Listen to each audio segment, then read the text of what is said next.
Welcome to the AI Hub, a podcast for AI-driven side hustles designed for IT professionals like you. From cutting-edge AI tools to practical, no-nonsense tips, each episode brings you closer to turning tech into income. Tune in to discover smart and sustainable ways to boost your career and income with AI. Welcome back to AI Hub, everyone. I'm Larry, and we are going to be diving into some really interesting stuff today. Yeah, definitely. I am joined by Amanda. Hi, everyone. And we are going to be taking a deep dive today into Kling 1.6. Yes. Which I'm really excited about this. This is this new AI video generation tool. That's right. We have got a whole bunch of articles and comparisons, and everyone's calling this a revolutionary leap. Mm-hmm. But you know me, I'm always a bit skeptical. So, Amanda, are we really looking at something that's going to change everything here? Well, I think one of the things that really stands out from the articles is just how much they've improved rendering stability. Okay. Previous versions of Kling had that problem with flickering and instability. Right. Which, I mean, if you're watching a video and a hand keeps appearing and disappearing, it takes you right out of it. Yeah, it breaks the illusion. Yeah. So 1.6 has really worked on making things look more polished and realistic. Okay, so no more flickering hands. What else is new in 1.6? Well, one of the other big things is how much they've improved image to video generation. Right, because Kling can do two main things. Right. You can give it a text prompt and it'll make a video, or you can give it a still image and it can transform that into a video. Exactly. And it's that second part, the image to video, where 1.6 is really shining. Interesting, okay. There's this great example they use in one of the articles. It's a picture of a man holding a cat. Okay. And when you run it through 1.5, the cat in the video is moving really jerkily, like almost violently, you know? I've seen some of those, yeah. Yeah, it's just not natural. Right. But then with 1.6, the motion is so fluid, it's almost lifelike. It's incredible how much they've improved it. So they've really upped their game in terms of motion and making things look natural. I like it. Yeah, and they've also gotten better at actually following the prompts. Okay, tell me about that.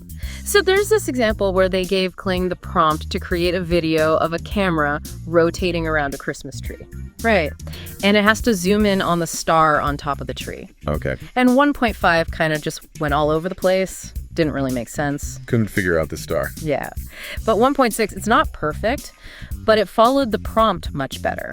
The camera movement was smooth, the zoom was natural, and you could actually tell what was going on. So it's getting better at understanding what we want it to do, basically. Exactly. And that's why everyone's so excited about it. Even though it still has limitations, it's a massive improvement over the previous versions. Yeah. I mean, from everything I've been reading, it sounds like Kling 1.6 is really a big step forward for AI video generation. Yeah. One article even said it might be surpassing some of the other tools out there.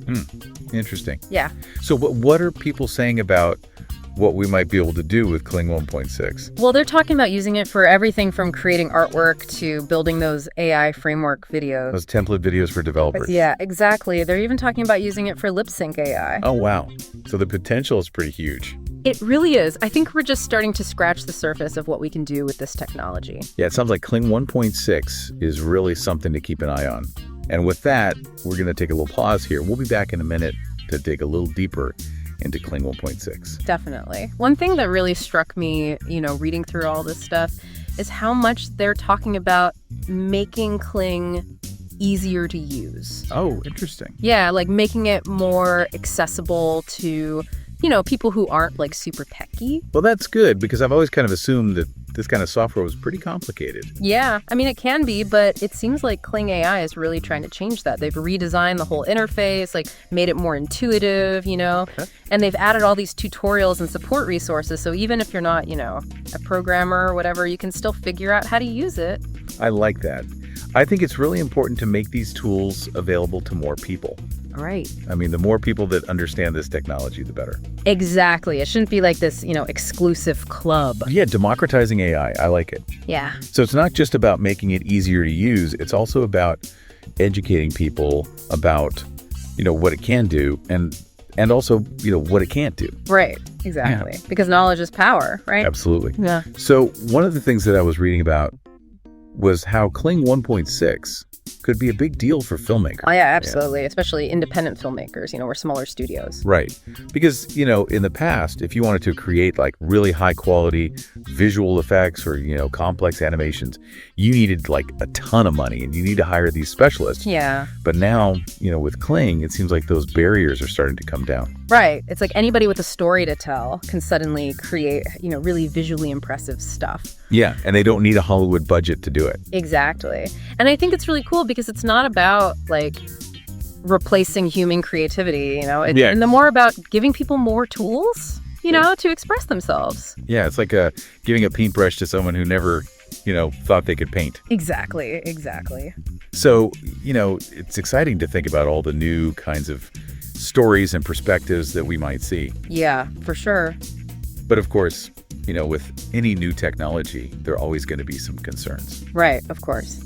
And we've kind of touched on a few of those already, like the ethical implications, the potential for misuse, the impact on jobs. Yeah. It's a lot to think about. It is. It's a balancing act, right? Like, we want to embrace all the amazing things that AI can do, but we also need to be aware of the potential downsides. Right. It's not always easy to find that balance. It's definitely not.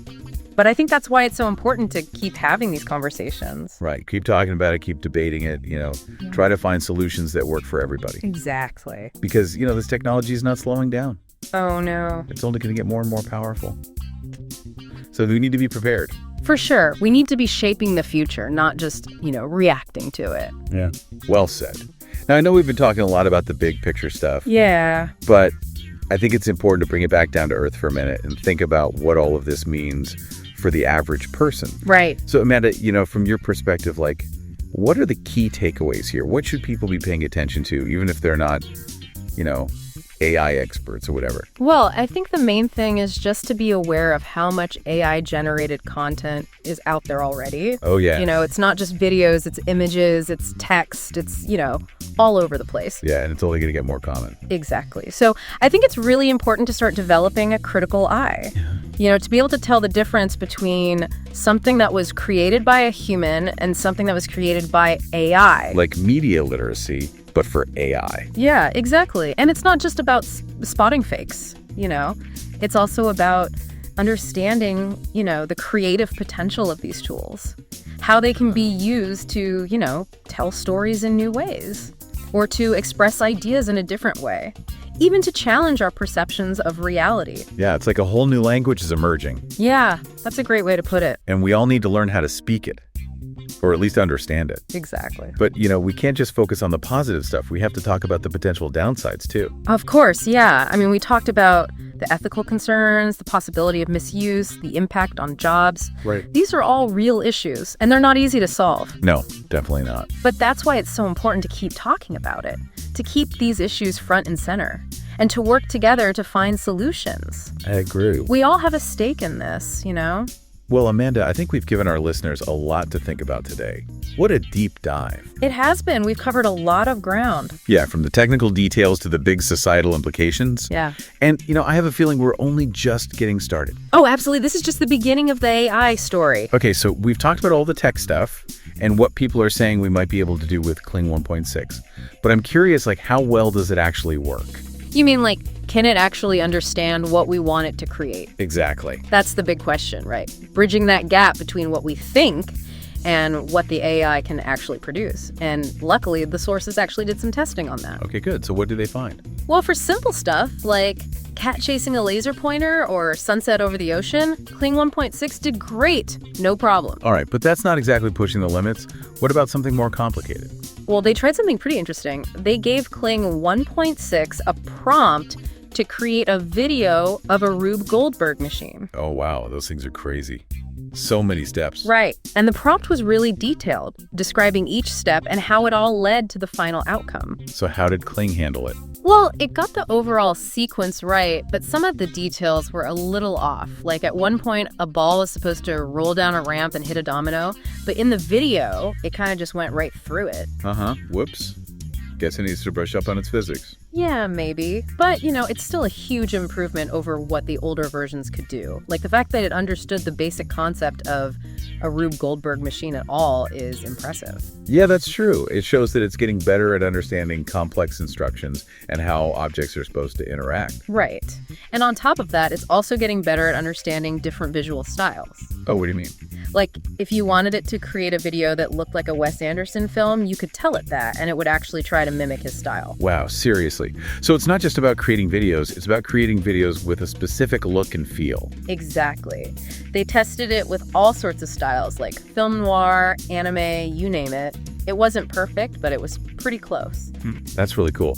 So, in the future, we might not just be telling AI what to create, but how to create it. Yeah, exactly. We're going to have to learn how to speak AI, I guess, which is kind of exciting. It is exciting. Yeah. But it also makes you think about, the skills that people are going to need in the future. Right, definitely.